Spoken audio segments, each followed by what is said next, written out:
คำ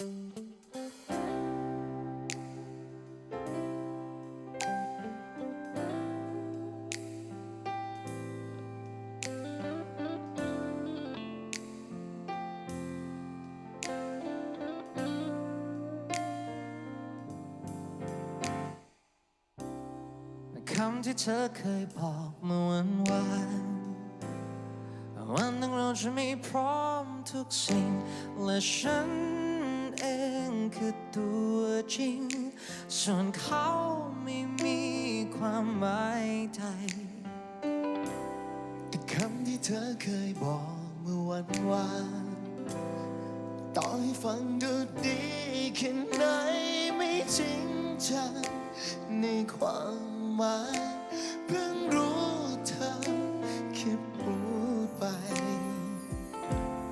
ที่เธอให้ฉันรอก็รอแล้วมาตั้งนาน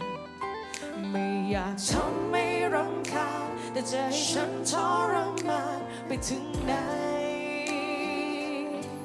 แค่บอกว่าไม่รักอย่าบอกว่าไม่รู้อย่าปล่อยให้ฉันต้องรออยู่เพราะฉันไม่เข้าใจแค่บอกว่าไม่รักสักคำจะได้ไหมไม่ต้องกลัวว่าฉันจะเสียใจฉันเสียใจไปกว่า